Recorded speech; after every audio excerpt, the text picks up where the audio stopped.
सरकारी कर्मचारियों के लिए खुशखबरी। सरकार ने छुट्टियों की नई सूची जारी कर दी है। अब सभी सरकारी दफ्तर कई दिनों तक बंद रहेंगे। नए कैलेंडर के अनुसार इस साल त्योहारों और रविवारों को मिलाकर लंबी छुट्टियों का सिलसिला रहेगा, जिससे कर्मचारियों की मौज तय मानी जा रही है।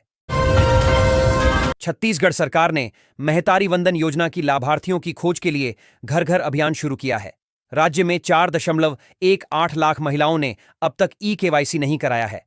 प्रशासन ने सभी पात्र महिलाओं का सत्यापन कर योजना का लाभ दिलाने के निर्देश दिए हैं, ताकि कोई भी वंचित न रहे। छत्तीसगढ़ सरकार ने मेडिकल क्षेत्र में युवाओं को रोजगार देने के लिए बड़ा फैसला लिया है। राज्य में 1009 नए पदों पर भर्ती की स्वीकृति मिल गई है। इन पदों में डॉक्टर, नर्स, टेक्नीशियन और अन्य स्वास्थ्य कर्मी शामिल हैं। स्वास्थ्य सेवाओं को सुदृढ़ करने के साथ यह कदम युवाओं के लिए रोजगार का बड़ा अवसर बनेगा।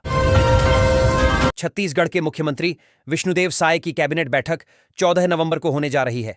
माना जा रहा है कि इस बैठक में धान खरीदी को लेकर बड़ा फैसला लिया जा सकता है। किसानों को भुगतान, बोनस और खरीदी व्यवस्था पर अहम निर्णय संभव हैं। विभागों से प्रस्ताव मांगे गए हैं। तैयारियां तेज हैं। छत्तीसगढ़ सरकार ने सड़क किनारे दुकान और ठेला लगाने वाले व्यवसायियों के लिए टैक्स राशि तय कर दी है। अब ठेले व दुकान मालिक निर्धारित शुल्क अदा करेंगे। प्रशासन का कहना है कि इससे व्यवस्थित व्यापार होगा और राजस्व बढ़ेगा। व्यापारियों में इस निर्णय को लेकर मिलीजुली प्रतिक्रियाएं हैं। छत्तीसगढ़ में बड़ा खुलासा हुआ है। सरकारी कर्मचारियों के घर चोरी की बिजली से रोशन हो रहे थे। विभाग 4 साल बाद हरकत में आया और जांच के बाद कई कर्मचारियों को नोटिस जारी किए गए। बिजली विभाग अब बकाया वसूली और कानूनी कार्रवाई की तैयारी कर रहा है। रायपुर में किसानों के लिए खुशखबरी है। अब जूट के रेशों से किसान तरक्की के धागे बनाकर अतिरिक्त आमदनी अर्जित कर सकेंगे। विशेषज्ञों के अनुसार प्रति एकड़ फसल से करीब 50,000 रुपए की। छत्तीसगढ़ सरकार ने 25 साल बाद संपत्ति गाइडलाइन में बदलाव किया है, जो आम लोगों के लिए राहत की खबर है। नई गाइडलाइन से संपत्ति से जुड़े विवाद कम होंगे और खरीदार तथा विक्रेता दोनों को स्पष्ट नियमों के तहत लाभ मिलेगा। सरकार ने इसे लागू करने का आदेश भी जारी किया।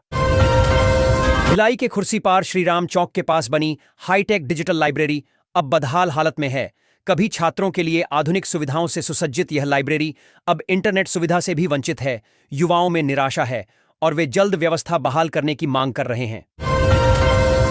छत्तीसगढ़ सरकार ने अवैध निर्माणों के खिलाफ कार्रवाई के नियमों में बड़ा बदलाव किया है। अब प्रशासन का बुलडोजर बिना सुनवाई नहीं चल सकेगा। अधिकारी पहले नोटिस देंगे और मालिक को जवाब का अवसर मिलेगा। यह कदम नागरिक अधिकारों की सुरक्षा और नियमों के पारदर्शी पालन को सुनिश्चित करेगा। सरकार ने सड़क किनारे ठेले, घुमटी और फूड वैन संचालकों के लिए नई नियमावली लागू की है। अब व्यवसायियों को संचालन से पहले लाइसेंस लेना अनिवार्य होगा। इससे व्यापार व्यवस्थित होगा और सुरक्षा मानक लागू रहेंगे। अधिकारियों ने कहा कि अवैध संचालन पर कड़ी कार्रवाई की जाएगी। सरकारी नौकरी के नाम पर ठगी का नया मामला सामने आया है। उम्मीदवारों को ज्वाइनिंग लेटर और आईडी कार्ड तक दे दिए गए, लेकिन ज्वाइनिंग के दिन पता चला कि भर्ती पूरी तरह फर्जी थी। पीड़ितों में आक्रोश है और पुलिस ने मामले की जांच शुरू कर दी है। छत्तीसगढ़ वक्फ बोर्ड के अध्यक्ष डॉक्टर सलीम राज ने बड़ा बयान दिया है। अब राज्य के सभी मदरसों में वंदे मातरम गाना अनिवार्य किया जाएगा। उन्होंने कहा कि यह राष्ट्र के प्रति सम्मान का प्रतीक है। आदेश लागू होने के बाद तैयारियां शुरू कर दी गई हैं। छत्तीसगढ़ के नक्सल प्रभावित क्षेत्र के एक गांव में अब विकास की नई राह बन रही है। नक्सलियों से मिली मुक्ति के बाद ग्रामीण खुद सड़क निर्माण में जुट गए हैं, ताकि एम्बुलेंस और राशन गाड़ी गांव तक पहुंच सके। लोग इसे नई शुरुआत मानकर उत्साह से काम कर रहे हैं। छत्तीसगढ़ में मुख्यमंत्री विष्णुदेव साय सरकार की संवेदनशील पहल से ग्रामीण महिलाओं को सम्मान और आत्मनिर्भरता का नया अवसर मिला है। महिलाओं को स्वरोजगार और प्रशिक्षण के माध्यम से आर्थिक सशक्तिकरण का मौका दिया जा रहा है। इससे ग्रामीण समाज में महिला सशक्तिकरण को मजबूती मिली है। कलेक्टर की अध्यक्षता में गोधन न्याय योजना के प्रभावी क्रियान्वयन हेतु जिला एवं विकासखंड स्तरीय समिति की बैठक आयोजित की गई। बैठक में गौठानों के संचालन, गोबर खरीदी, वर्मी कंपोस्ट उत्पादन और ग्रामीण रोजगार बढ़ाने पर चर्चा हुई। कलेक्टर ने योजनाओं के बेहतर क्रियान्वयन के निर्देश दिए। पूर्व कांग्रेस विधायक ने चौंकाने वाला आरोप लगाया है कि जिला अध्यक्ष पद के लिए 5 से 7 लाख रुपए की रिश्वत मांगी जा रही है।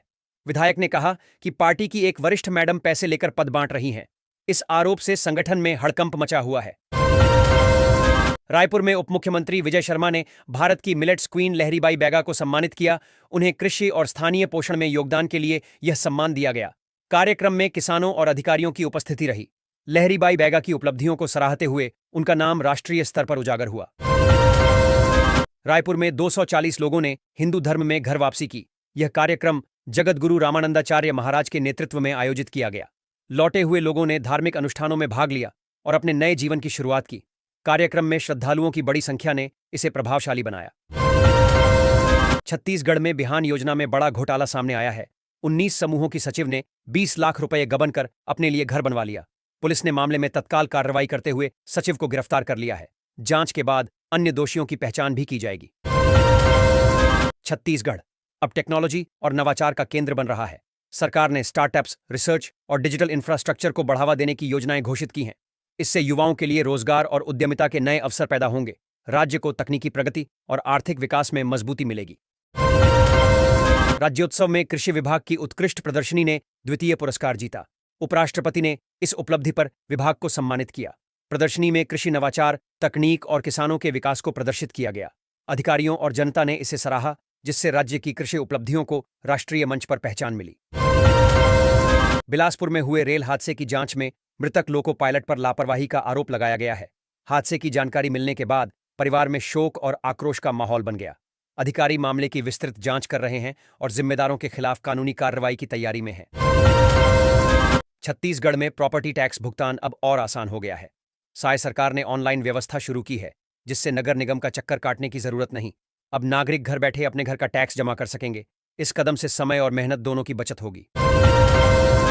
छत्तीसगढ़ में नक्सलियों की बड़ी साजिश नाकाम हो गई। सुरक्षा बलों ने विस्फोटक के साथ 2 इनामी नक्सली गिरफ्तार किए। साथ ही उनके पास से भारी मात्रा में हथियार और गोला बारूद बरामद हुआ।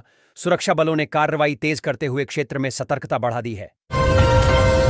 छत्तीसगढ़ रजत जयंती वर्ष में राज्योत्सव मना रहा है। साय सरकार के नेतृत्व में यह अवसर राज्य के विकास और नए युग में प्रवेश का प्रतीक बन गया है। कार्यक्रमों में सांस्कृतिक, तकनीकी और सामाजिक प्रगति को प्रदर्शित किया गया, जिससे राज्य की उपलब्धियों को व्यापक पहचान मिली। रायपुर में आज से नेशनल सुपरक्रॉस चैंपियनशिप का आयोजन शुरू हो रहा है। प्रतियोगिता में देश भर के प्रोफेशनल राइडर्स हिस्सा लेंगे और स्पीड ऑफ स्टंट का कमाल दिखाएंगे। आयोजन से मोटरसाइकिल खेल को बढ़ावा मिलेगा और दर्शकों को रोमांचक अनुभव का मौका मिलेगा। छत्तीसगढ़ सरकार ने 2026 के लिए सरकारी कर्मचारियों और शिक्षकों की छुट्टियों की नई सूची जारी कर दी है। सूची में राष्ट्रीय और स्थानीय त्योहारों के अलावा विशेष अवकाशों की तारीखें शामिल हैं। कर्मचारी और शिक्षक इस कैलेंडर के अनुसार अपने कार्यक्रम और छुट्टियों की योजना बना सकते हैं। नवा रायपुर में फूड एंड ड्रग विभाग की एडवांस लैब बनाने का निर्णय लिया गया है। नई लैब में आधुनिक उपकरण और तकनीक स्थापित की जाएगी, जिससे खाद्य और दवा सामग्री की गुणवत्ता और सुरक्षा की जांच बेहतर होगी। इससे प्रदेश में उपभोक्ताओं को सुरक्षित उत्पाद मिलने में मदद मिलेगी। छत्तीसगढ़ सरकार ने स्वास्थ्य क्षेत्र में सुधार के लिए 4 नए मेडिकल कॉलेज और कुल 6 बड़े प्रोजेक्ट्स को मंजूरी दे दी है। इन परियोजनाओं से प्रदेश में मेडिकल सुविधाओं का विस्तार होगा और लोगों को बेहतर इलाज तथा स्वास्थ्य सेवाएं उपलब्ध कराई जाएंगी, जिससे प्रदेश की स्वास्थ्य तस्वीर बदलेगी। हिंदू क्रांति सेना ने हसदेव नदी के तट पर विशाल आयोजन की तैयारी शुरू कर दी है। इस अवसर पर 11,000 दीप जलाकर नदी किनारे भव्य रोशनी का नजारा तैयार किया जाएगा। आयोजन का उद्देश्य धार्मिक और सांस्कृतिक माहौल को सजाना बताया गया है।